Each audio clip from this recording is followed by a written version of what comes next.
नमस्कार, ये आकाशवाणी पटना है। अब आप खालिद रशीद से प्रादेशिक समाचार सुनिए। पहले मुख्य समाचार। बाढ़ के कारण फसल को हुए नुकसान के लिए क्षतिपूर्ति का आवेदन आज से। कृषि विभाग ने 200 करोड़ रुपए की राशि का किया प्रावधान। प्रदेश के कुछ जिलों में बाढ़ की स्थिति अब भी गंभीर। बागमती और अधवारा समूह की नदियों के जलस्तर में बढ़ोतरी से सीतामढ़ी और दरभंगा के कई नए इलाके बाढ़ की चपेट में। एनआईए की विशेष अदालत ने पूर्वी चंपारण जिले के घोड़ासहन में रेलवे ट्रैक पर बम रखकर ट्रेन को दुर्घटनाग्रस्त करने की साजिश के मामले में 6 दोषियों को जेल की सजा सुनाई। और सर्वाइकल कैंसर से बचाने के लिए बालिकाओं का विशेष टीकाकरण अभियान आज से हो रहा है शुरू। अब समाचार विस्तार से। राज्य में बाढ़ प्रभावित जिलों में फसल क्षतिपूर्ति के लिए कृषि विभाग आज से पहले चरण के लिए आवेदन ले रहा है। कृषि विभाग के अनुसार इसके लिए 200 करोड़ रुपए की राशि का प्रावधान किया गया है। किसानों को 33% से अधिक फसल क्षति पर अनुदान राशि मिलेगी। इसमें सिंचित क्षेत्र के किसानों को प्रति हेक्टेयर 17,000 और असिंचित क्षेत्र में 8500 रुपए की राशि मिलेगी। विभाग ने कहा है कि पोर्टल पर आए हुए आवेदनों की जांच कृषि समन्वयक करेंगे। दूसरे चरण में गंगा और कोसी सहित अन्य नदियों में बाढ़ से हुई फसल क्षति के आवेदन लिए जाएंगे। प्रदेश के कुछ जिलों में बाढ़ की स्थिति अब भी गंभीर बनी हुई है। बागमती और अधवारा समूह की नदियों के जलस्तर में बढ़ोतरी से सीतामढ़ी और दरभंगा जिले के कई नए इलाके बाढ़ की चपेट में आ गए हैं। लखनदेई नदी के जलस्तर में अचानक बढ़ोतरी होने से सीतामढ़ी जिले के बथनाहा, डुमरा और रून्नी सैदपुर प्रखंडों के कई निचले इलाके जलमग्न हो गए हैं। इधर नेपाल के जलग्रहण क्षेत्र में हुई बारिश के बाद कोसी और गंडक नदी के जलस्तर में भी बढ़ोतरी की आशंका बनी हुई है। नेपाल के कोसी बराज क्षेत्र से पानी छोड़े जाने के बाद भागलपुर जिले में भी बाढ़ का खतरा एक बार फिर बढ़ गया है। जल संसाधन विभाग ने किसी भी स्थिति से निपटने के लिए अभियंताओं और कर्मियों को अलर्ट पर रहने के निर्देश दिए हैं। इधर शिवहर जिले के तरियानी प्रखंड में बागमती नदी का कटाव जारी है।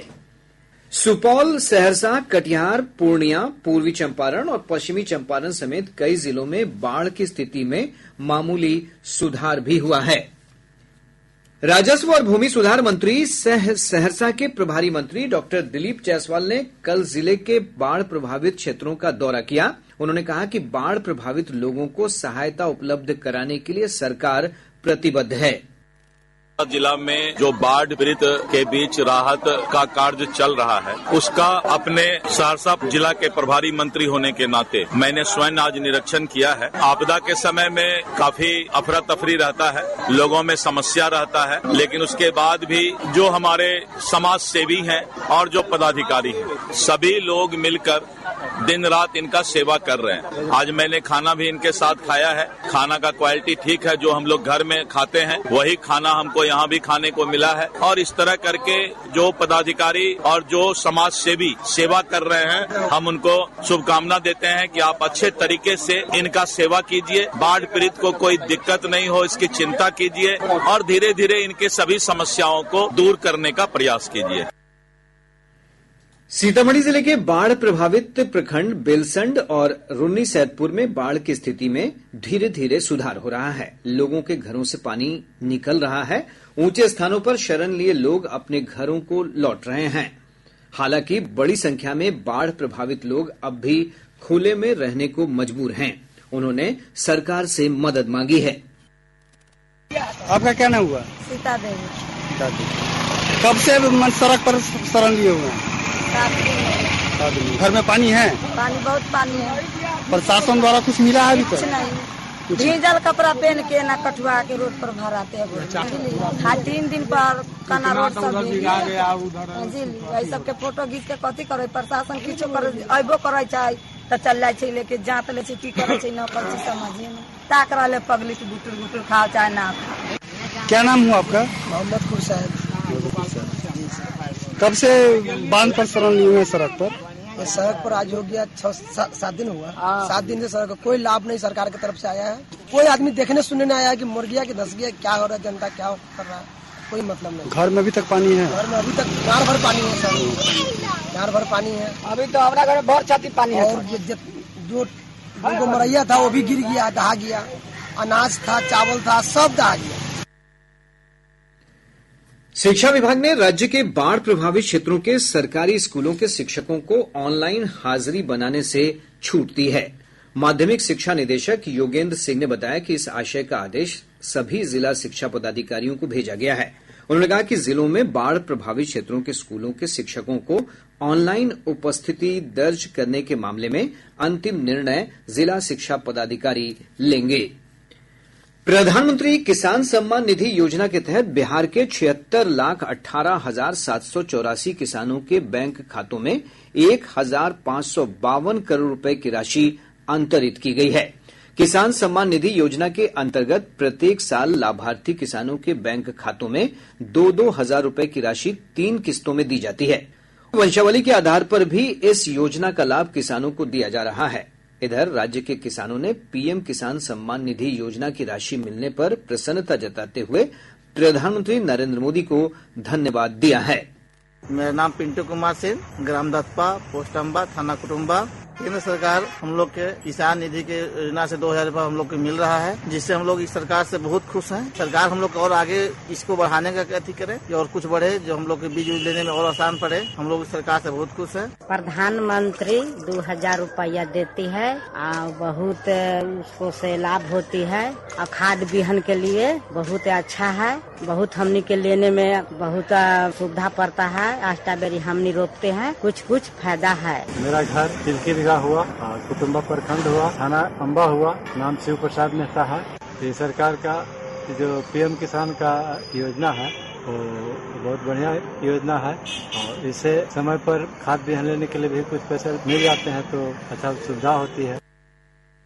मुख्यमंत्री नीतीश कुमार ने कहा है कि एनडीए राज्य में अगले विधानसभा चुनाव में 220 सीटों पर जीत दर्ज करेगा। जदयू की कार्यकारिणी की बैठक को संबोधित करते हुए मुख्यमंत्री ने विपक्ष पर आरोप लगाया कि वे लोग सिर्फ बयानबाजी कर रहे हैं, उन्हें विकास से कोई मतलब नहीं है। श्री कुमार ने कहा कि पिछले 4 वर्षों में 24 लाख लोगों को रोजगार उपलब्ध कराया गया है। वहीं समीक्षा बैठक में कार्यकर्ताओं ने केंद्र सरकार से नीतीश कुमार को भारत रत्न देने की भी मांग की है। पर्यावरण, वन और जलवायु परिवर्तन विभाग ने भारतीय वन सेवा के कई अधिकारियों का तबादला किया है। हेमंत पाटिल को संजय गांधी जैविक उद्यान का नया निदेशक बनाया गया है। इसके साथ ही प्रधान मुख्य वन संरक्षक के पद पर प्रभात कुमार गुप्ता को तैनात किया गया है। सत्यजीत कुमार को पटना के वन्य प्राणी अंचल का वन संरक्षक बनाया गया है। केंद्रीय जांच ब्यूरो सीबीआई ने नीट यूजी परीक्षा 2024 के पेपर लीक मामले में तीसरा आरोप पत्र दाखिल कर दिया है। पटना स्थित विशेष कोर्ट में दाखिल आरोप पत्र में 21 लोगों को आरोपित किया गया है। गौरतलब है कि इसके पूर्व 19 लोगों के खिलाफ सीबीआई इस मामले में आरोप पत्र दाखिल कर चुकी है। प्रादेशिक समाचार आप आकाशवाणी पटना से सुन रहे हैं। ताजा समाचारों के लिए आप हमारे एक्स हैंडल AIR_News_ पटना पर जा सकते हैं। बालिकाओं को गर्भाशय के मुख के कैंसर से बचाने के लिए आज से विशेष टीकाकरण अभियान शुरू हो रहा है। उप मुख्यमंत्री सम्राट चौधरी, सर्वाइक उप मुख्यमंत्री विजय कुमार सिन्हा और स्वास्थ्य मंत्री मंगल पांडे आज पटना स्थित IGIMS में आयोजित एक समारोह में मुफ्त HPV टीकाकरण कार्यक्रम की शुरुआत करेंगे। इसके तहत 9 से 14 वर्ष आयु वर्ग की बच्चियों को टीके लगाए जाएंगे। राज्य में लगभग 1 करोड़ बच्चियों के टीकाकरण का लक्ष्य रखा गया है। शारदीय नवरात्र के चौथे दिन आज मां दुर्गा के कुष्मांडा स्वरूप की पूजा अर्चना की जा रही है।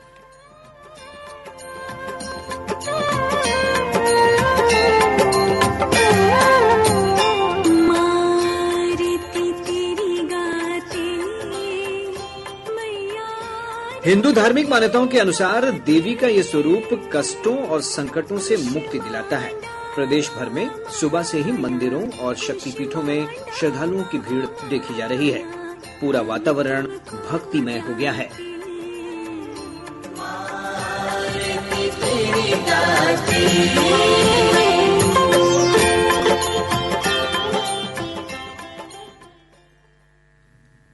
पटना स्थित एनआईए की विशेष अदालत ने पूर्वी चंपारण जिले के घोड़ा सहन में रेलवे ट्रैक पर बम रखकर ट्रेन पलटने की साजिश के मामले में 6 लोगों को कठोर सजा सुनाई है।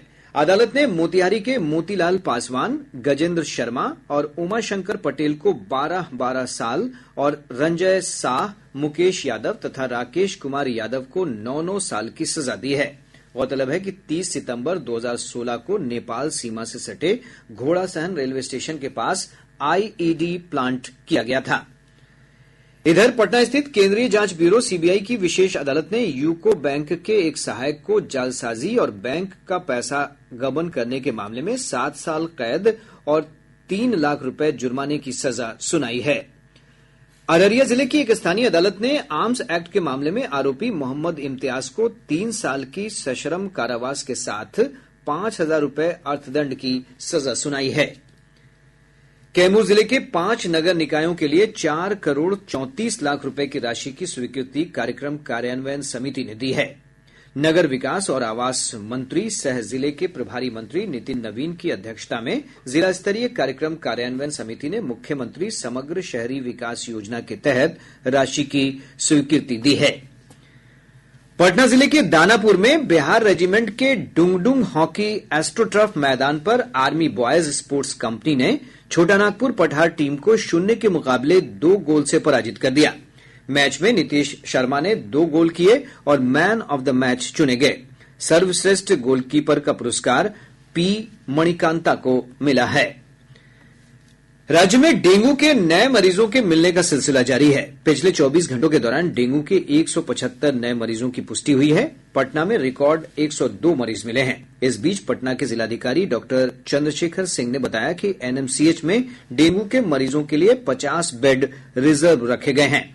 श्री सिंह ने कहा कि त्योहार के मौसम में बाहर से आने वाले मरीजों का पूरा ब्यौरा रखा जाएगा। उन्होंने कहा कि कई राज्यों में इस बीमारी का प्रकोप अधिक है, जिसे देखते हुए यह निर्णय लिया गया है।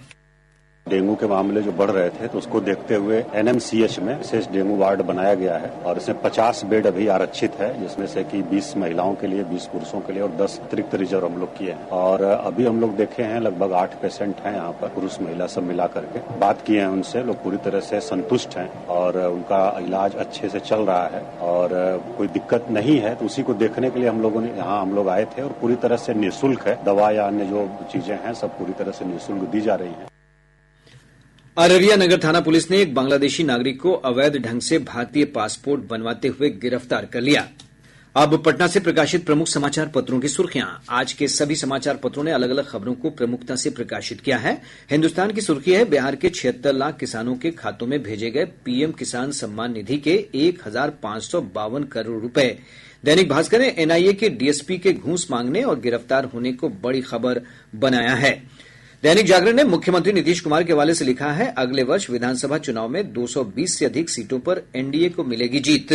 प्रभात खबर ने शिक्षा विभाग की खबर पर शीर्षक दिया है, बीपीएससी शिक्षकों को प्रभारी प्रधानाध्यापक बनाने पर रोक। आज अखबार की सुर्खी है, हरियाणा में कांग्रेस, जम्मू कश्मीर में हंग असेंबली का अनुमान। और अब अंत में मुख्य समाचार एक बार फिर। बाढ़ के कारण फसल को हुए नुकसान के लिए क्षतिपूर्ति का आवेदन आज से। कृषि विभाग ने 200 करोड़ रुपए की राशि का किया प्रावधान। प्रदेश के कुछ जिलों में बाढ़ की स्थिति अब भी गंभीर। बागमती और अधवारा समूह की नदियों के जलस्तर में बढ़ोतरी से सीतामढ़ी और दरभंगा के कई नए इलाके बाढ़ की चपेट में। एनआईए की विशेष अदालत ने पूर्वी चंपारण जिले के घोड़ासहन में रेलवे ट्रैक पर बम रखकर ट्रेन को दुर्घटनाग्रस्त करने की साजिश के मामले में 6 दोषियों को जेल की सजा सुनाई। और सर्वाइकल कैंसर से बचाने के लिए बालिकाओं का विशेष टीकाकरण अभियान आज से हो रहा है शुरू। इसके साथ ही आकाशवाणी पटना से प्रसारित प्रादेशिक समाचार का ये अंक समाप्त हुआ।